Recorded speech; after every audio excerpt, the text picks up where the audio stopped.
So, Sahil, thank you so much for taking the time. It is an absolute pleasure to have you on. How have you been? Can't complain, man. It's last year was a pretty long year. Probably the toughest year for startups, but it's only up from here. So been pretty well. How about yourself? I've been good. I've been good. Um, been busy, just transferred schools. Oh, So, congratulations. Where'd you transfer? thank you. I transferred from Fordham to NYU. Awesome. Good Yeah, choice. Good and choice. yeah, for sure. The my co-host that was supposed to be on here today, he goes to Berkeley, and you went to Berkeley as well, right? Yeah, yeah. I That's think. that's a fellow alumni. Yeah. So just to get into it, you first started Pebble, which raised 6.2 million, if I was right, and then now you're running Affinity. Is that right? Why Exactly. why did you make the switch? Yeah. So long story to be honest, but I'll try to keep it short.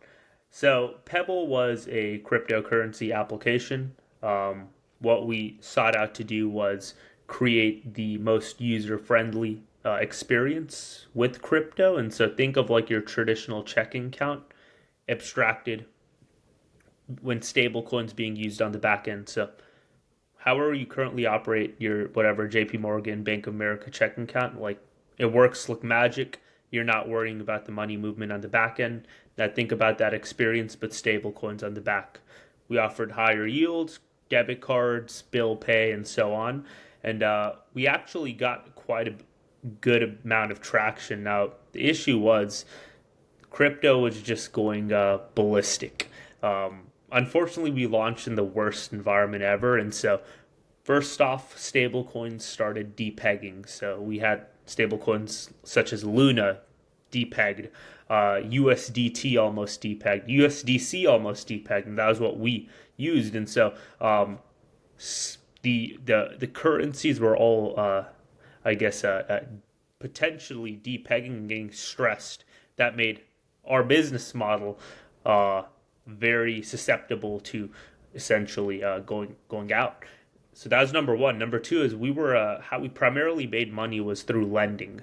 So Celsius, I'm sure, what happened to them, BlockFi, all these lending companies. We were involved in those same lending and borrowing markets, and so whenever users deposited money in their accounts, we lent it out.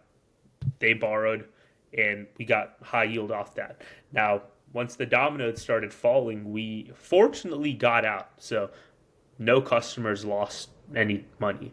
We fortunately had good risk management, but at that point we were just a very skittish on cryptocurrency in the industry. So we actually decided to shut Pebble down, and we started just sitting down and thinking of a new company to start, whether in the crypto space or out. And a couple things led to Affinity, where that's what we're building right now, which is actually a small business credit card.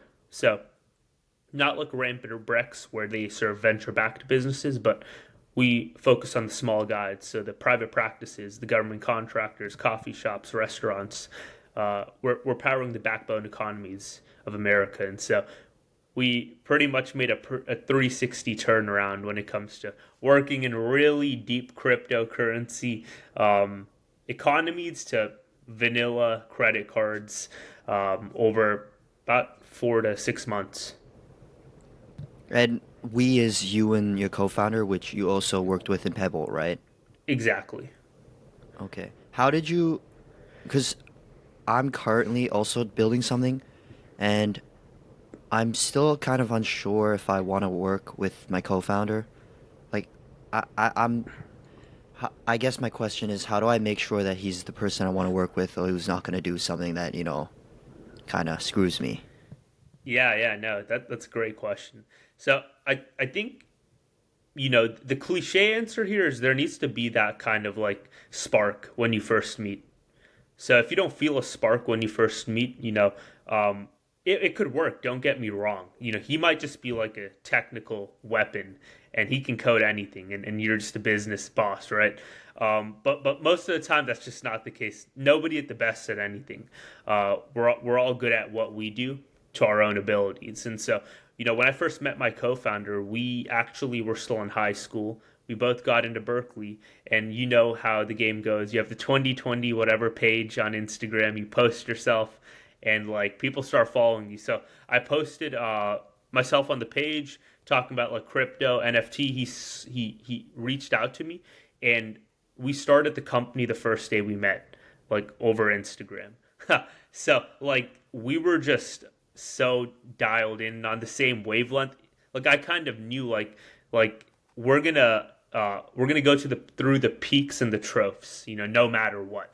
And so in our situation, what allowed me to identify like this guy is he's gonna be a great co-founder is we were just on the same wavelength from day one. When I pitched him the product I was building, he was like, "All right, let me take the business side of things. I'm going to incorporate the company, and we're going to start running." And that's when I knew like this is gonna work. So, if you, sorry, I'm having trouble following that. 1 second. All good, all Okay, good. so you met your co-founder in high school, but you guys weren't really that close. But then you went to Berkeley, and then you were close suddenly. So I actually lived in North Carolina. He lived in California. We didn't know each other. We both got into Berkeley, and in that like 6 month period when you get into school and you commit, that's when we met. So we didn't know Oh, one another in high school. I just reached out to him literally the day we saw our posts on Instagram on the Berkeley page. That's when we met. oh, okay. And then, so you guys were in high school, and then you decided to start a crypto company. Um, but now you're doing this credit card. And then I saw a couple videos from Y-Combinator that said like they want a founder who has experienced that product, that kind of field before, but you guys were able to do it without having to experience that field. How were you able to do that? Yeah. So look, uh, the video I've seen the video you watched from my comment. I watched all the videos as well back in high school. And look, the ideal situation is you're a veteran in the industry. Like that generally has the highest hit rate for any startup. If you're Jamie Dimon and you're starting a fintech company, the likelihood of success, like take my money at any valuation, right? Because you're Hmm. Jamie Dimon and you're going to get anyone and everyone on a phone call if you need them. So we were, I like to say, not in that position at all. We actually didn't even know what a checking account was in high school. Like our parents just managed our capital. Like we had absolutely zero financial knowledge. And so, you know, if you're not a veteran in an industry, you need to be unbelievably curious because curiosity at the end of the day will catch up to knowledge, to whatever professional knowledge or veteran knowledge. Curiosity will always catch up. I mean, a great example is like think of, and it might be a stretch. Think of like Elon Musk, right? Like he's a physicist first, not an electrical engineer. He didn't study EV or really software in general, and yet he picked up all the skills needed to run the only uh, car company in the last almost decade now. And so, the moral of the story for us here was we just picked up everything. We met experts in the industry. We spoke to them. We just begged them for 30 minutes, and and then we asked them for referrals. We were just so curious for knowledge. We were reading online. It took a good 2 to 3 months, but like we knew a lot about crypto in 90 days because I felt like every day I was reading over 1,000 different blogs. I mean, my head was just in the air. And so, yeah, we just stayed curious. And again, I'm not here to say I'm an expert in crypto. I'm not an expert in credit cards as well. But I'm dangerous enough to know the ins and outs. Oh, you basically just learn as you go, right? So your advice would just be to learn as you go, even if you don't really know the subject that well. Just try your best to learn as quickly as possible. Exactly. And think about it like this. If you know too much, you aren't going to try solving the problem. Like a Mm, good example of this is if you know how inconvenient, for example, let's think about OpenAI. They're the hottest company uh, right now. If Sam Altman knew how inconvenient it would be to train trillions of data sets to create what we know as ChatGPT, he probably would not have done it because he would have thought, this is impossible. I'm not even an artificial intelligence expert. There's no way I'm going to get there. But he was so naive in 2016 when he got his first money from Elon Musk that naiveness ultimately turned to innovation. And so sometimes it's good to not know everything in industry because oftentimes the veterans are always going to shut your ideas down. They're going to say, this is impossible. I've never seen it done. Don't try. And naiveness sometimes is what's needed. okay, I want to go back to the co-founder part. What do you do when you have beef with him? Like, what do you do when you have conflict? How do you get over that? Yeah, so I think it's important to know the why behind why you're fighting and not just fighting because you're both arrogant. So if it's over something that is has an objective solution, then we're generally quite pragmatic and we solve through it. Now, if it's a subjective problem, um, sometimes we just won't compromise. You know, I watched Jeff Bezos on Lex Friedman. He actually says something really insightful, which is compromise is oftentimes an excuse. You know, Right. sometimes compromise isn't the right solution. And so sometimes when we're arguing, Aaron, he drops his ego and he's like, you know what, Sahil, I'm going to give it to you, and vice versa. And Aaron's my co founder for people watching. Um, I might not like his idea, but I drop my ego and I'm like, you know what, we're going to try it. And so that's how we generally compromise and handle beef is, you know, we might be heated in the moment, but the company has to move, the ship has to sail, and someone has to drop their ego. And so uh, that's how we generally go about beef. And to be honest, we haven't really beefed. And it kind of all goes back to your first question, right? Like, you want to be able to look at the world very similarly as your co-founder, and if you don't, it's probably not a good fit. So if you are a hyper enthusiastic optimist, you see the world in a different way than a pessimist technical, you know, shuts down every idea, it's probably not going to be a great fit and you're going to get in a lot of fights. And so make sure you're aligned with your co-founder and how you both see the world. Oh, that's great advice. So if you had to look for a new co-founder, what would you look out for?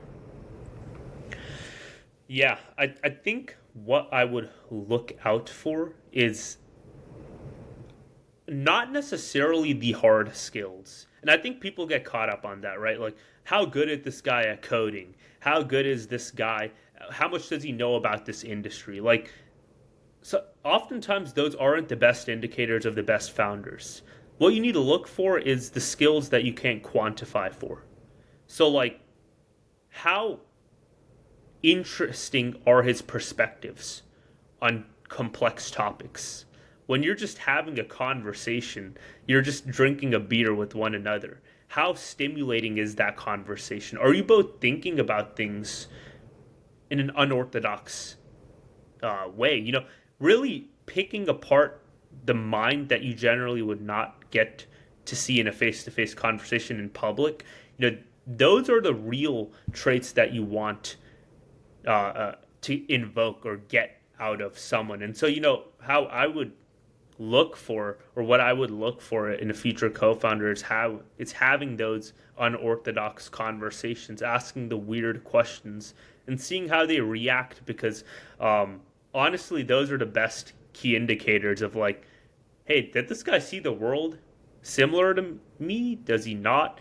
Does he not care at all? You know, it's oftentimes those conversations that are more productive than, hey man, do you know Python? Like, I need this whatever package built. Right. Huh. That is. Oh, I'm gonna use that for sure. Thank you. Of course.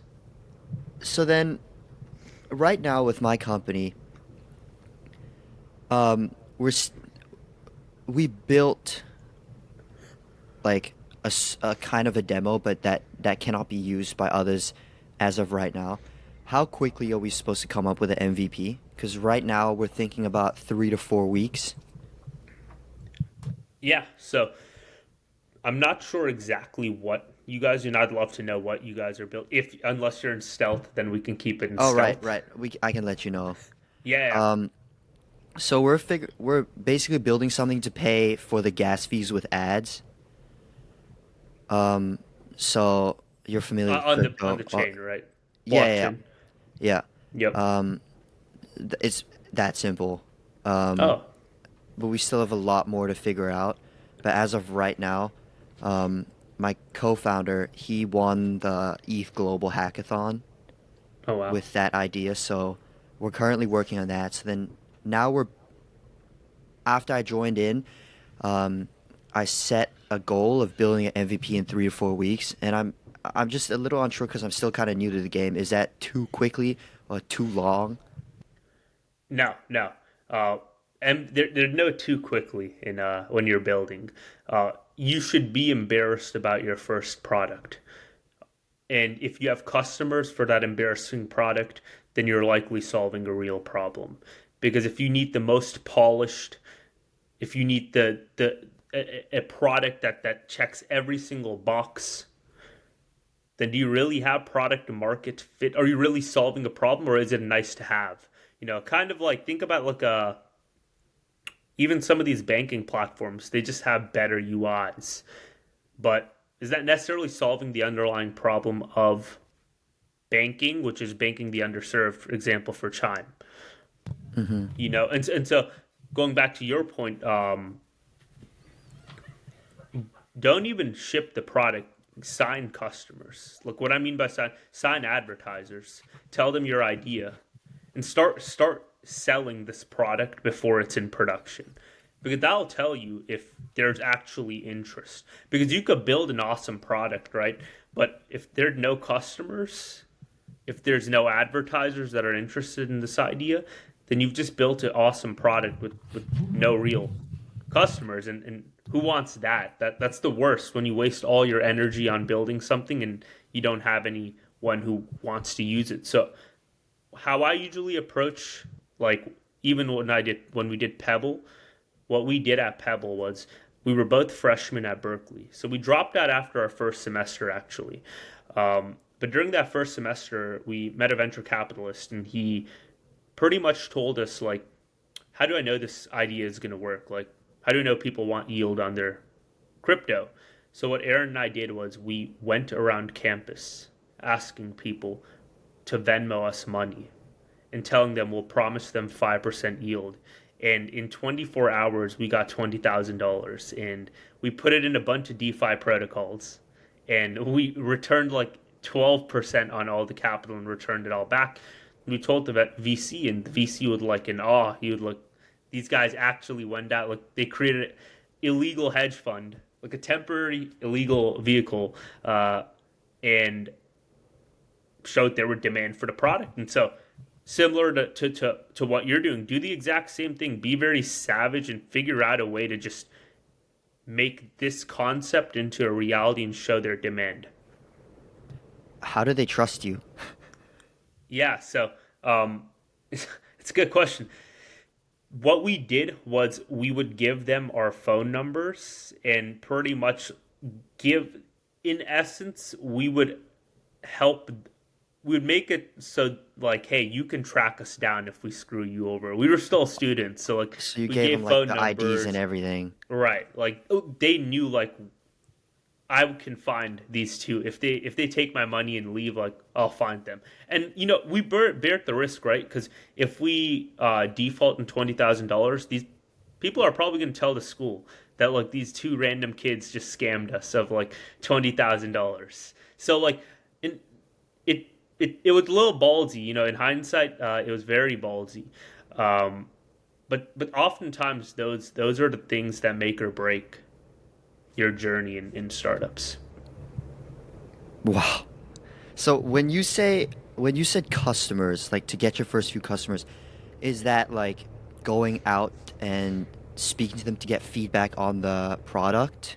Exactly. So what I'm understanding is once we build the MVP, we go out because I already started contacting customers on the demand side to watch the ads because no one wants to pay gas fees.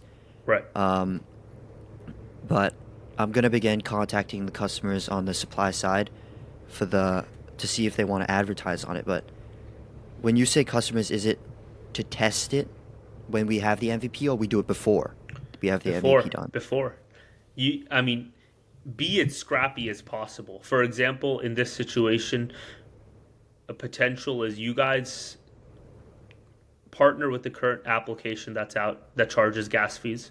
Look at a Coinbase, whatever, smaller exchange that charges gas fees on buying crypto, and you say, hey, for 24 hours, this is what I want to do. We're going to cover every single transaction that's made on the platform, but I need them to watch this ad because I just partnered with Bang Energy.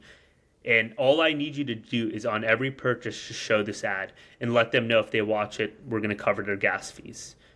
And depending on that hit rate, if you have a home run, or if zero people watch, then okay, we need to step back a little and we need to see why didn't it work. So that's what I mean when I say kind of don't even build this product. Literally find an existing advertisement, fund this off, and maybe it's a really small exchange, right? That doesn't. It's not going to cost you and your co-founder $20,000. Maybe it costs you 500 for an entire day's work, but you'll have your answer. If people are willing to watch those advertisements to get their cryptocurrencies gas fees paid off, then you have a home run. And maybe your first contracts with this company that you just demoed or did whatever periodic demo with, maybe that's your first customer. Oh, so you're telling us to just go and piggyback off someone else's exchange and then try to run the ads and stuff. Exactly. They already have an awesome Oh. application. They already have customers. Don't try to rebuild what they've already done. They've acquired who you need. Do what you do best, which is cover those gas fees and get the advertiser to pay you. That's your business model. So then what happens if we do that, but then they end up just stealing the idea? Because if we implement it for them on the exchange, then like how do we prevent them from doing that? Yeah, so a good way, a pragmatic way to do that is get them to invest. If they're equity investors, why would so like think Coinbase Ventures? They're one of the biggest equity investors in most crypto startups in the U.S. And so what a lot of those startups they invest in, they're actually users. So they'll use your product. And if they're like, holy crap, this is kick ass, I'm going to invest $1 million. Think of it like that versus Coinbase saying, oh, let's steal their idea. Because you also have to think the larger the company you partner with, the harder it is to steal anything because everything will get into legality. So anytime Coinbase wants to introduce a product, it takes them 3 years because they have to go through the SEC because they're a public company. They have to go through their own general counsels, their internal controls. Like it's a large process.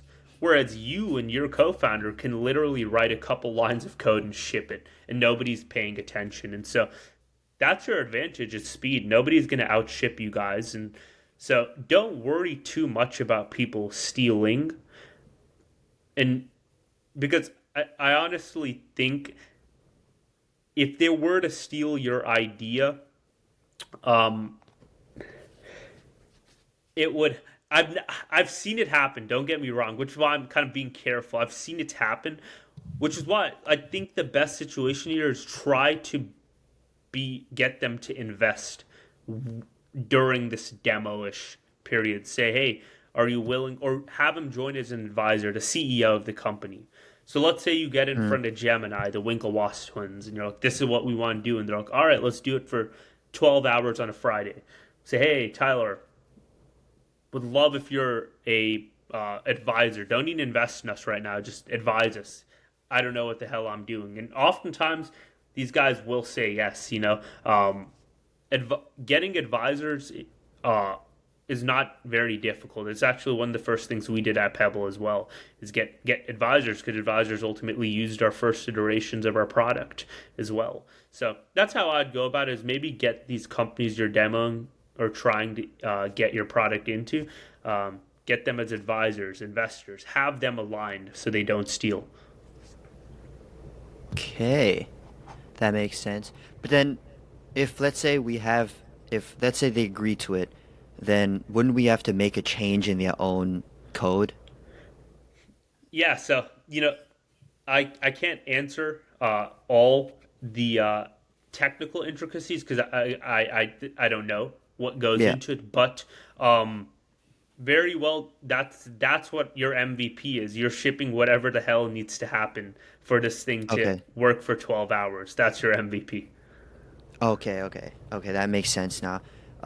So then, also, since you did a crypto startup, and yesterday we started thinking about the laws, like how do we stay legal, and then so then my other co-founder, he started coming up with all of these different issues that could pop up, and so then for me, I'm just thinking like, should we just wait till we have an MVP and then start thinking about it, or like think about it as it goes, as we launch and we go, oh, okay, this is not legal, let's fix that.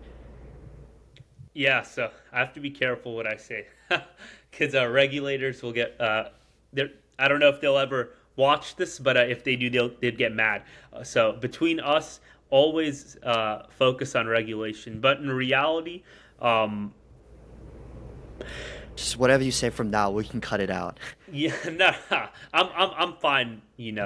With it being said, it's not too big of a deal. But how I would go about it is move fast and break things if you're not affecting anyone. What do I mean by the not affecting? Like, don't take someone's money with no guarantee that their money is gonna not be lost, if that makes sense. So in our situation, like, don't do what we did. Like, what we did was pretty stupid in hindsight. But just be careful. Like when I say move fast and break things, as long as like nobody externally is affected and only you and your co-founder are, then like jump over a couple hula hoops if you have to and fix them later. And in cryptocurrency regulation in general, it's just so difficult to solve for, because it's just there's no regulation in the US, and that's why I shut down Pebble 8 months ago. It's because we just didn't know, like, what is a security in the United States, what is a commodity, what is crypto. There's nothing written. There's no legislature, and so it's a tricky thing to solve for. And oftentimes your investors are going to be the most versed in the crypto landscape, and they'll be able to guide you and give you the right legal counsel to be able to handle these types of situations. But for now, as long as whatever you guys are doing is not going to affect uh, public audiences or retail consumers, then move fast and break things. Okay, and then so let's say we do run the MVP and people do like it and everything does go well, and then we decide that we want to to raise capital. And let's say we ended up having the money to just run it ourselves and we don't actually need to raise capital. Do you think we still should? Because in my mind, it's like, if we have the money, um, why would we give a percentage away? Yeah, so it's ultimately about how fast you want to grow. So the reason companies raise venture capital is not so they can be featured on TechCrunch and show their friends. The reason you actually do it is because you want to grow rapidly, fast, and money enables is the inhibitor to growth. The more money you have, the faster you grow. And so it's really a question on if you guys want to do this for 20 years and slowly grow, but retain the entire company. It's whatever the founders prefer. Like for Affinity, for example, it's a fast growth company. We're capital intensive. we can make a lot of revenue very quickly, but we also need a lot of money to make that happen because we're lending capital. And so it's all about like what you optimize for, you and your founder. If you optimize for profitability, high ownership, retention, um, kind of want to run it like a traditional small business or like a, it's perfectly fine. There's plenty of companies that have done that. Like Calendly was one of them that was very similar in slow growth over 10, 15 years. MailChimp, they bootstrapped all the way to a $9-10 billion acquisition, never raised venture capital. Or you can go all out like Airbnb, where they were raising because they needed to grow, and they IPO'd in less than 10 years. It's all about what you're optimizing for. Okay. And then if you if so if we do decide to raise from venture capital, what advice would you give on how we decide how much to raise? Yeah. So I know a lot of founders probably have told you lots of different answers on this, but I'll kind of give you the reality. Raise as much money as you possibly can, and I'll tell you why. It's because you're gonna fuck up a lot. I don't know if I can curse. Can I curse on You this can, you podcast? can. Yeah, you're gonna Yeah. fuck up a lot. Like we fucked up so much in this last 2-3 years of our. We've done so many things wrong because this we just don't. We haven't done this before. I'm 20. I'm not 45, and I've ran four companies. You know, Same thing with you, right? You're very young. You're still in college. This is gonna be your first real official venture backed business. You're gonna mess up a lot. And the difference between a business and no business is their money in your bank account. 'Cause that keeps you afloat. And so raise as much as possible, because when you make mistakes, you'll be able to recover from them. And I've unfortunately seen awesome entrepreneurs be very conservative in fundraising, and they made a lot of mistakes and they went out of business, not because their business was bad. It was because they made too many mistakes early on that led it to fail. So that's kind of my 2 cents, is raise as much. So is there a percentage you would be looking to give away? Like what's the maximum you would be looking to give? Yeah, so on average, it all kind of depends on the valuation, the industry, right? So, like crypto in 2021, you could get away with raising $5 million and only losing 20% of your company. But now, if you are raising, let's say, $5 million, um, you generally don't want to give anything more than 30% for your seed round. So 30%, think of like the cap that you want to have. So between 0 and 30, that's how much you're going to allow yourself to get diluted.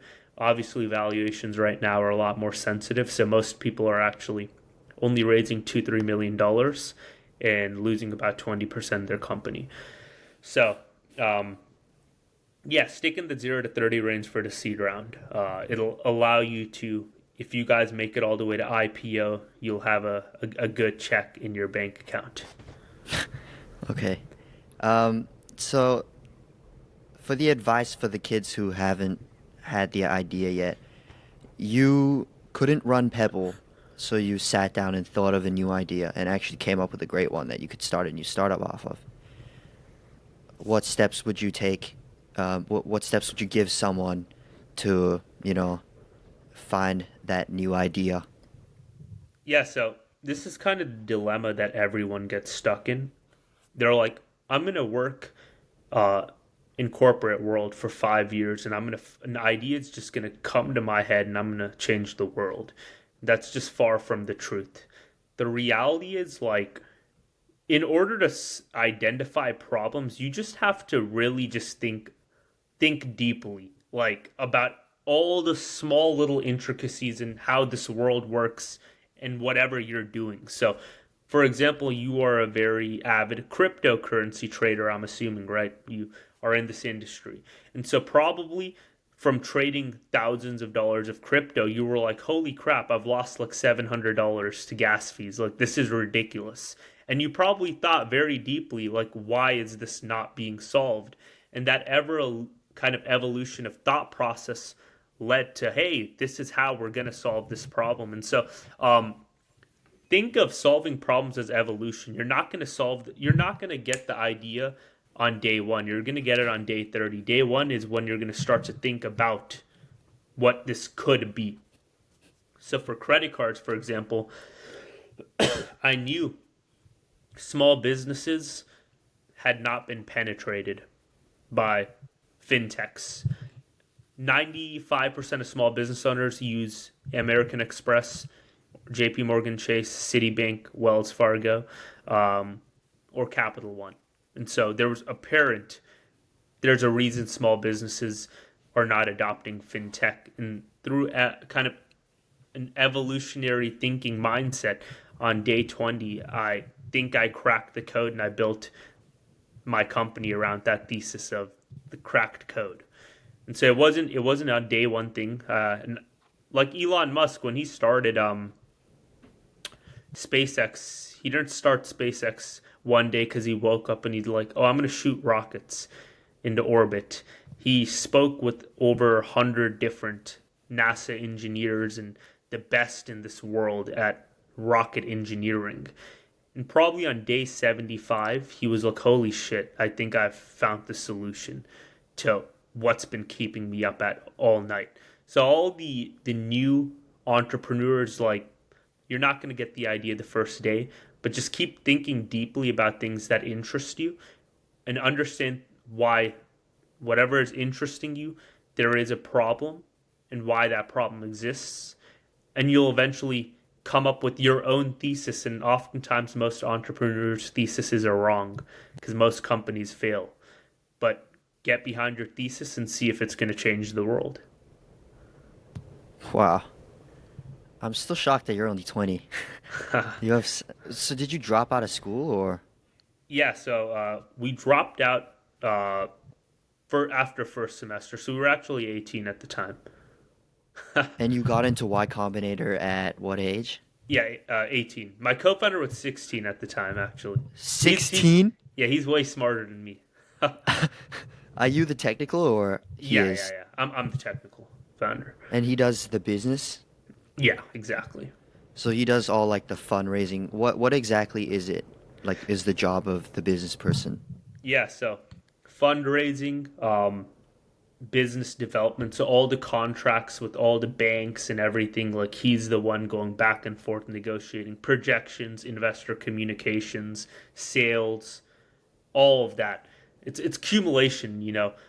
But even like though I'm technical, like I'm doing sales for a company right now, because you'll your job is you have to be very adaptable in a startup, you know, Yeah. and that goes back to like finding the perfect co-founder. Like there needs to be a mutual understanding that, you know, Monday you're a salesman, Tuesday you're Steve Wozniak and you're just coding away, Wednesday you're a lawyer and you're drafting a bunch of documents, and then Thursday you're back to sales, and you've got to be able to do all of that without kind of pantsing or crying and, oh, I just want to code, because I've seen this happen very frequently, even with kids in college that I was around. They're like, I just want to be in this one silo and that's it. And, you know, that's just far from what entrepreneurship is. Entrepreneurship is not about doing one thing, it's about doing everything. When you said so if someone wanted to be a technical founder, what would you recommend they learn? What would you tell them to learn or do if they're Yes. still in high school? So the biggest trap that people get into is there's a difference between being a programmer and an engineer. So what do I mean by that is a programmer, it's someone who takes instructions and acts upon those instructions. So, hey, Shen, I need XYZ done. Here is how to do XYZ. Can you just code the blueprint? That's what a programmer does, and that's most software engineers in corporate world. They get these tickets from their PMs. Their PMs write down the instructions, how to solve the problem, what the problem is, and they do that. You want to be an engineer. Now, what do I mean by that? Engineers, hey, Shen, this is the problem. Go figure it out, solve it in 24 hours, and push it to production. What's the Mm-hmm. difference here? I'm not giving you a blueprint. I just told you the problem, and you have to go solve that problem. So be an engineer, and that's why, like, for example, Aaron, he's a business guy, right? Or business development, whatever you want to call it. But he's probably a better engineer than most programmers I know, because if I give Aaron a problem, he'll just figure it out. Even if it's a technical problem. Hey, I need you to write a shell script to query all these different bank account balances. The programmer will say, "Oh, how do I do that? Do you have a ticket for me?" Aaron's like, "All right," looks up things. He gets in 24 hours the problem is solved. And so optimize to be an engineer in anything you do in life. Whether you're a business guy, whether you're a technical guy, whether you're whatever, even a doctor is in a fashion, they're an engineer because they're getting a problem on the spot and they're solving it. So be an engineer and think like one. So then those are soft skills. Then for the hard skills, would it be like, okay, if someone's in college and they have a major, what major would they do? What should they aim to be learning for the hard skills? Yeah, so first off, do what interests you. I think that's number one. So obviously soft skills, those are things that you can't study for, you just need to gain them through your life experiences. But like, just be super passionate and you'll be great at what you do. So Airbnb founders, not a single one with technical, they're all UI UX like designers. um, and they were kick ass at designing. That's what they did. They were great at it, and they ultimately created a design oriented platform, Airbnb, where people refurnish their homes, redesign it, and lease it out to people for rental properties, right? So they honed in on what they're great at. And so there really is no one major that I can give anyone an answer to. Focus on what you love. If it's coding, then do electrical engineering and computer science. If it's math, go statistics. If you love um, calculus, linear algebra, study what you love. Because that's ultimately where you're going to see the greatest development in your thought processes. Like the smartest economists, the smartest physicists, uh, there's more similarities than differences to them because they're so um, embellished in what they're doing. They love it. So just do what you love. So then what's your stance on college? Because I know there's a lot of founders. They all have different ideas. Like if someone wanted to have a startup themselves, would you go back to college? Would you do that again, even though you dropped out after one semester? Yeah, so I personally would not go back to college, but I'm not one of those uh, people who just totally invalidate college. I actually think college plays a very fundamental role in society because this world would be a terrible place to live in if everyone wanted to be an entrepreneur transparently. And so we Yeah. need engineers, we need scientists, we need doctors, we need lawyers. Not everyone has to be an entrepreneur, and so we need school. Um, Now, if you're an entrepreneur, you don't need school, right? It's not a necessity to your success. But again, like you've got to think 90% of entrepreneurs actually are college grads. Like, yeah, they're at the Thiel Fellow, and you see Mark Zuckerberg, and you get this like conception that like, wow, like I can change the world if I drop out. But it's not the act of dropping out that changes the world; it's the person who actually changes the world. There's only one Mark Zuckerberg, and it would be very ill-advised for me myself. Like I've been to founder dinners, and they're like, "Oh wow, you dropped out at 18. You're like Mark Zuckerberg," and I'm like, "No, not at all. I'm nothing like Mark Zuckerberg because at 21, Mark Zuckerberg had 10 million people on his platform, and the company was valued $1 billion. And so, be realistic, with where you're at, what and again, just know that like most people who change this world are college grads as well. And so, just be smart and know what you're good at. Like, look, I was good at school. Like, I wasn't bad at school by any means, but I just felt like my learning was outpacing what I was actually learning in the classroom because I was just reading so much about everything. I felt like I read 5 to 10 textbooks on cryptocurrency, blockchain, decentralized finance, NFTs. Look, I knew so much.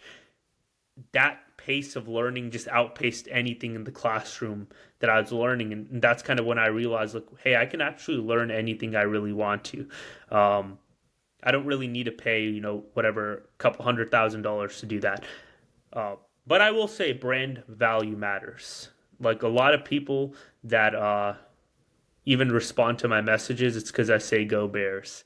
They don't know I didn't graduate, but network does matter a lot from college as well. So I just kind of threw a lot of perspectives out there, but there is no one right perspective. So then, you've been a two-time. Wait, have you ever been? I'm sorry. Have you ever been an intern? Yeah, yeah, I have.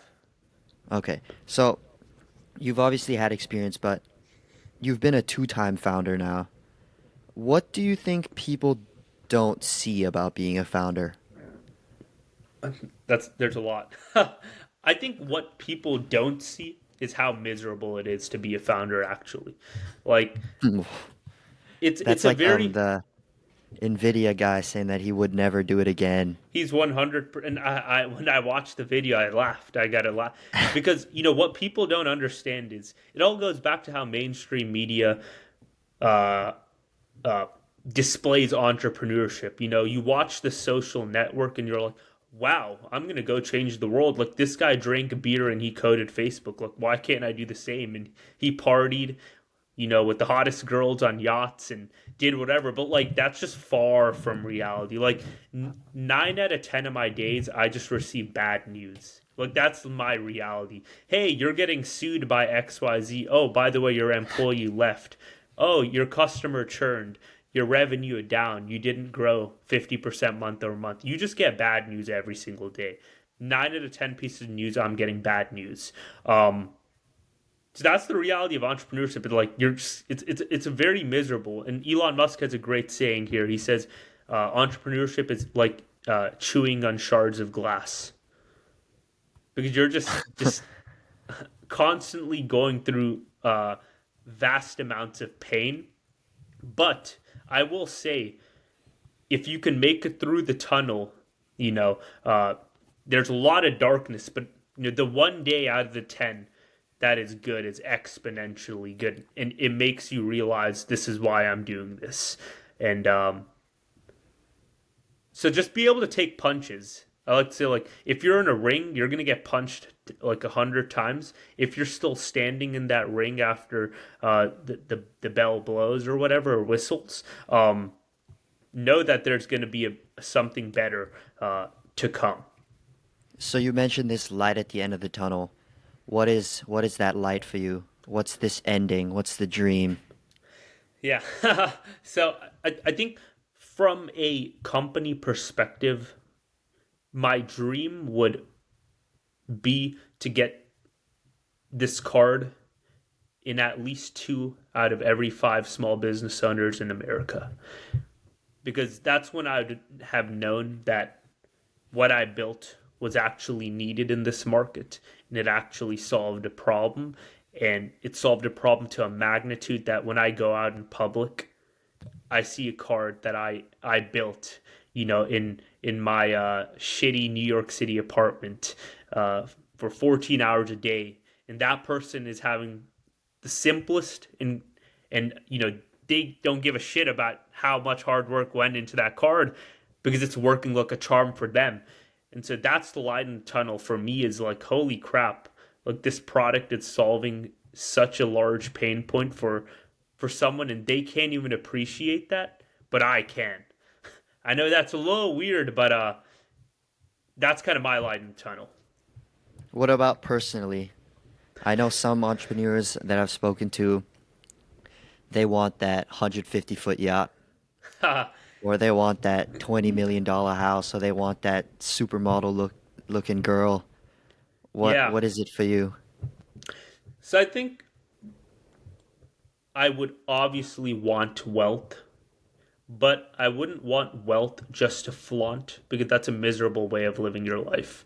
If you want to live your life just flexing on people, you're just going to be in a never ending cycle because there's always going to be a guy wealthier than you, unless you're literally Elon Musk. But to get to Elon Musk's level, you can't care about wealth because that's exactly how he got there. Is he didn't give a shit about his wealth. He dumped all his wealth back into new companies. And so I kind of have a similar mindset where, like, hey, don't get me wrong, it'll be nice to be wealthy. It'll make my life a lot easier. And, I wouldn't mind being able to go on a yacht every single year. Granted, like, if I make 50 to $100 million or whatever, $1 billion, like, I'm starting my next company. Like, I'm a lifelong entrepreneur. I'm never going to stop. I'm going to keep innovating in different industries because like that's what excites me and that gives me purpose in my life. And so if you're going to be an entrepreneur, make sure it's purposeful. Don't do it just for money because sometimes you'll succeed, but once you get the money, then what do you live for? And that's when you see like entrepreneurs getting depressed and they kind of stumble into this ever cycle of like, what am I even doing with my life anymore? Like I have $100 million, but I don't know what to do. Do you think someone needs to be a workaholic to be in a startup? Because I spoke to a different Y-Combinator founder. I don't know if you know him, but he's called Isaiah. Um, but What's his last he name? said Granette. Nah. It's okay. But All good. I spoke to him, and he said that when he was hiring new people, the first thing he would tell them is that there is no work-life balance in a startup. What's your stance on that? Work-life balance, yay or nay? So if you're a founder, nay. If you're an employee, yay. And what I think the distinction here is when you're a founder, if you're not a workaholic, you're not going to win because your competitors are working their asses off and they're going to kill your company out of existence. So, founder default, you have to be able to work your ass off and you have to be a workaholic. Employees don't optimize for work, optimize for quality. What do I mean? Like the best engineers I've hired, they worked 8 hours, but they produced amazing quality in 8 hours. Versus, like, I've hired younger guys who are willing to work 14, 16 hours a day, but the quality is just shit. And it's like, is it even worth working 16 hours if I'm going to get worse quality than the guy who's only working 8 hours? So, like, if you're hiring an employee, hire them off the ability to create output and that output being beneficial to your company. Don't quantify things on hours because honestly, what's that matter? If a guy can solve a problem 30 minutes quicker than you can, are we going to give the reward to the guy who took longer to solve the problem? Not at all. You give the reward Right. to the guy who solved the problem quicker. So, this whole like workaholic crap, make my employees work hard. No, if you're good enough at hiring, your employees are going to be so damn good, they'll finish their work in 8 to 10 hours. And some days it'll be 12, 14 hours, but you probably have bad employees if you're forcing them to work 16 to 18 hours. So you mentioned good at hiring. What are you looking for when you hire somebody? Yeah, so what I look for when I hire somebody, it's obviously role dependent, but I think like soft skills is it goes back. Are you an engineer from a mindset perspective? If I ever threw any type of problem, whether it be uh, mathematical or algebraic, numeric, qualitative, quantitative, any type of problem, are you going to be able to solve that with no guidance? That's really all I care about when I'm hiring. Because oftentimes what I've seen is if you can hire go getters, so guys who'll figure it out, it makes your life a hell of a lot easier as an entrepreneur versus like if you go to the 17,000 employee at like Google, like the amount of direction that guy or girl needs is just like unfathomable. Like you don't want to hire those people. So just optimize for people who could solve problems with no guidance. So, like I like to say, an engineer mindset, no matter what role it is. It can be customer support, but if they're willing to like figure this problem out without any aid, then I like to say they have the engineer mindset. Huh. Okay, so for me, when I've done different things in my life and attempted different ventures, I would assume that I had to learn specific things, but then there were things that I learned that I wasn't expecting. What have you learned that you weren't expecting to learn or didn't think you would ever need to learn throughout your whole journey? Yeah, I think everything. To be honest, everything.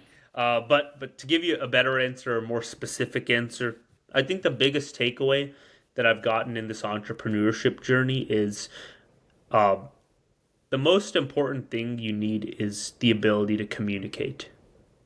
That's in all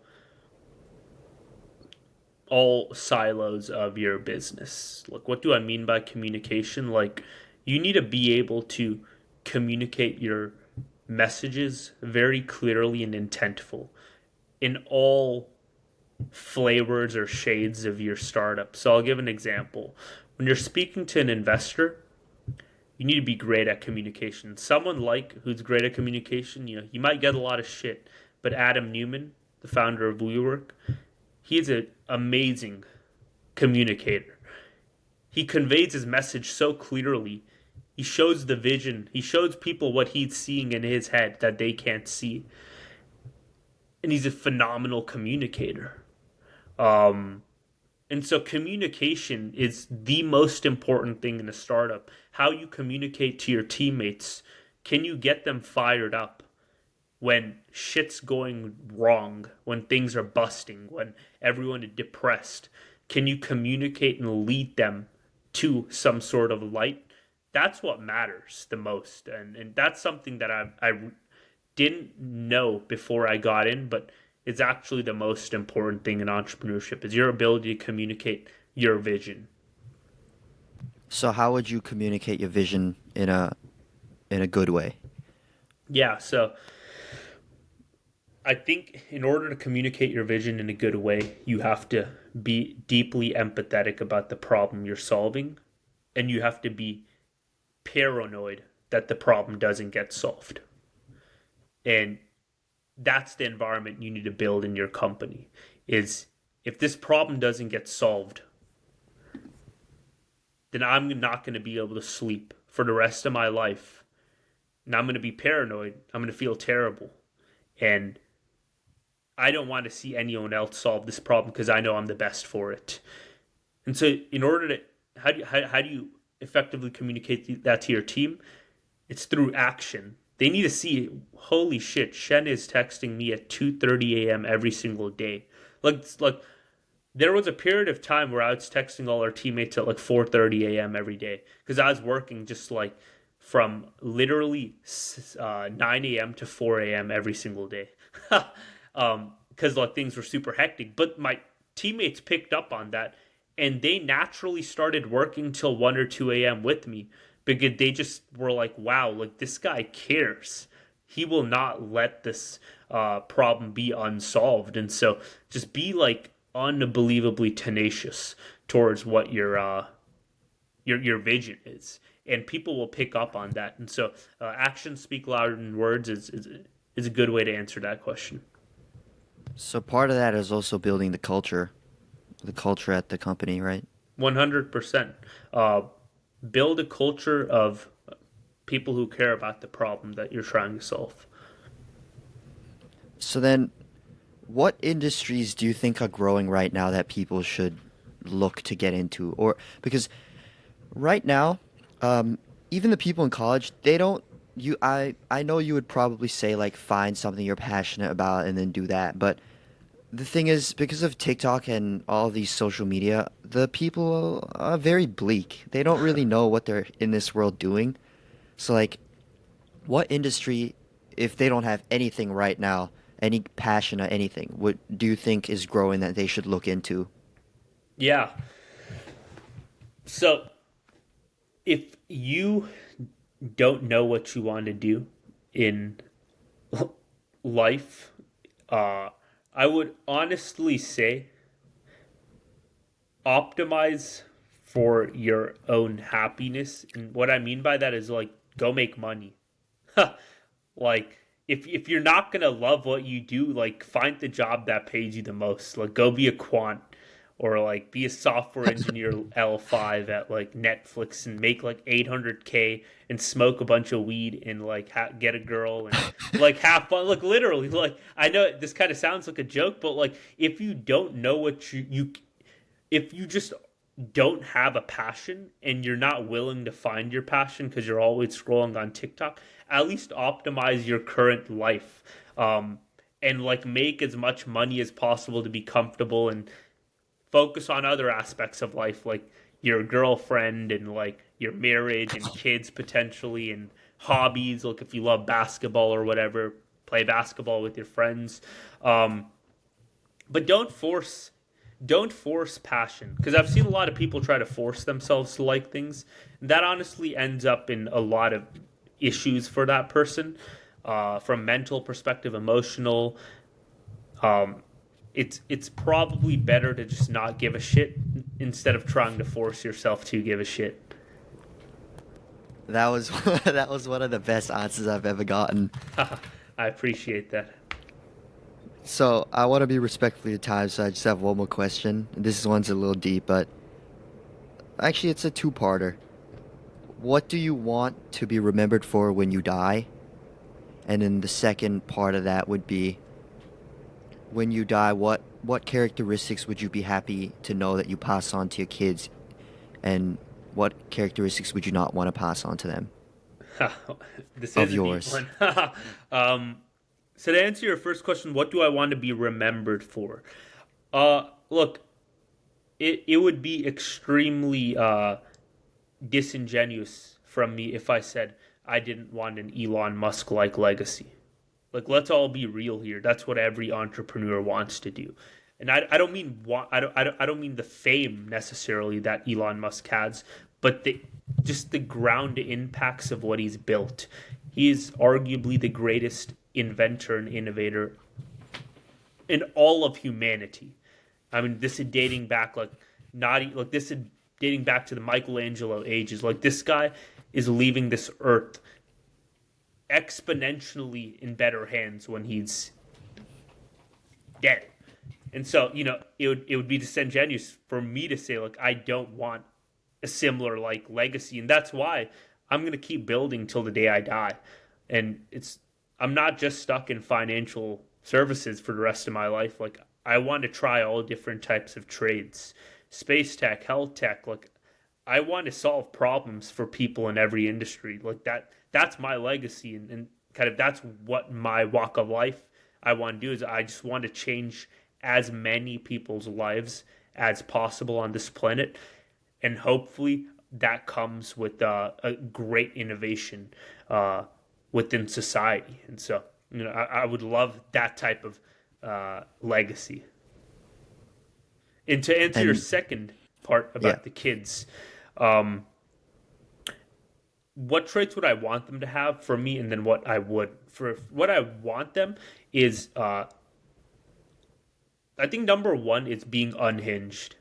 So like I have a very unhinged personality, and I think all entrepreneurs are unhinged. So like, funnily enough, you'll realize very quickly like you give an entrepreneur a beer and they'll drink 10 of them, and then they'll go back and work because they're so unhinged. Um, Unhinged in the sense that they're addicted. They're addicted to the lifestyle and the grind, and they're addicted to everything in life, good and bad. So I'd actually want them to be unhinged. It's why like entrepreneurs are entrepreneurs. It's why you could deal with all the bad shit in this world, and you could keep going about your day. Is just, I would love for them to be unhinged, and I think another quality I'd like them to have is probably the ability to communicate extremely well. And what I mean well is like far better than even I. So like think like someone who I look up to from a communicative perspective is like I'm not sure if you know Vivek Ramaswamy. Yes, he's great. He's I've seen some of his. yeah. It's fucking unbelievable. It's Him it's on the stage is right. fantastic. I mean, I've honestly never in my life seen someone so well spoken. Um, it's actually like unfathomable. It's mind boggling. Like when I hear him, I'm like, wow, how the fuck did I like? How is he doing this? This is unbelievable.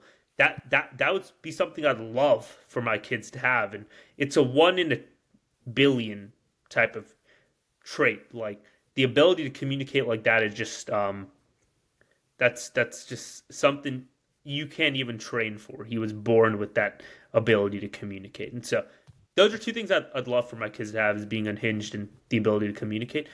Probably something I wouldn't want them to have is the bad side of being unhinged, which is addictive. So, like, what I mean by that is, I have a pretty addictive personality, and when I say addictive, like, it can go for the wrong things. So, like, in reality, I think starting Pebble was probably a really dumb thing because like the emotional side of me took over because I just felt like I was kind of addicted to the idea of like cryptocurrency.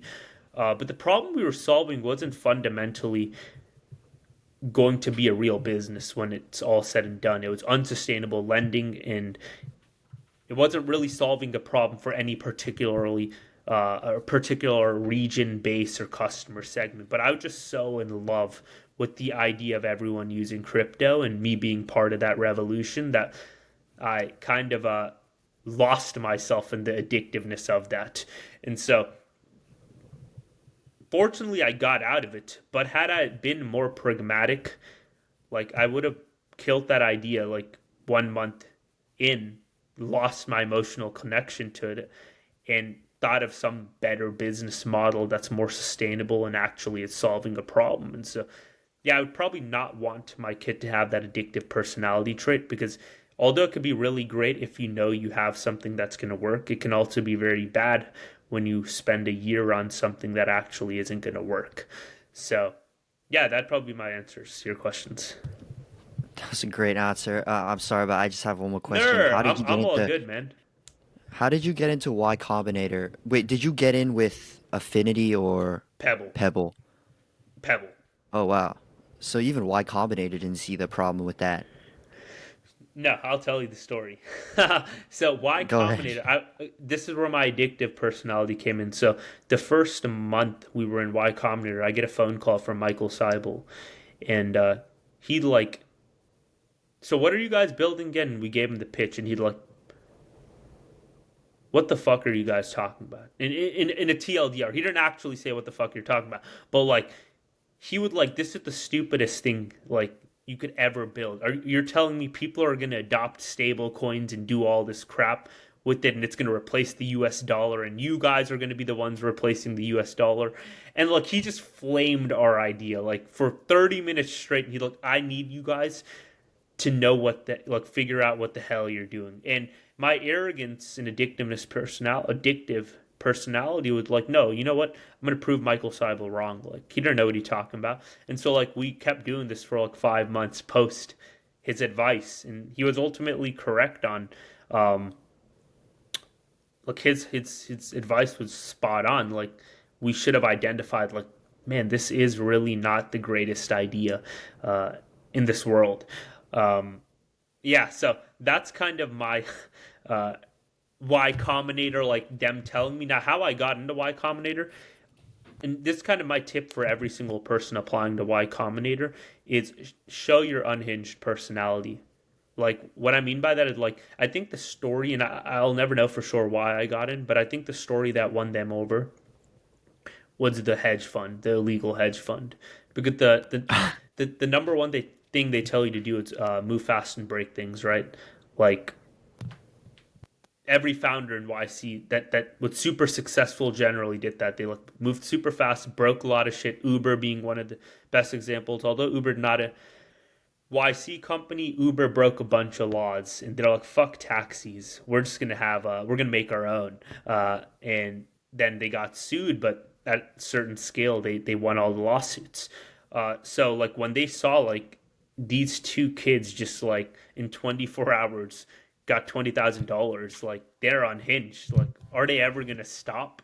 And so I think that's what they really liked, and that's what they really like about entrepreneurs as well. Is like if this guy's this unhinged, he's going to give it his all to succeed. He will not take failure as an answer. And like I said, like uh, the best entrepreneurs oftentimes take the most punches. Like you've got to think how many punches a guy like Sam Altman has taken in his like 20, because he was a Stanford dropout too, like at 19. 20-year career at this point, like he's probably bruised up and down his body, but this guy's still walking around. That's what makes the best entrepreneurs is unhinged personality. Yeah, I mean, Sam Altman, I don't know. I saw this thing about him where he got fired from the board of the company he made. Oh, S- OpenAI's board. Yeah, it's just like how does that something like that happen? Like, Yeah, that was. So I don't know the exact reasonings why, but it was a very political thing. He actually got reinstated as CEO like 2 days later. So I think oh, it's classic politics and startups. Happens all the time in a lot of startups. We just don't hear about it because it's not uh, mainstream like OpenAI. yeah. Well, Sahil, thank you so much for taking the time. It's greatly appreciated. 100%. I appreciate you inviting me on the podcast, man.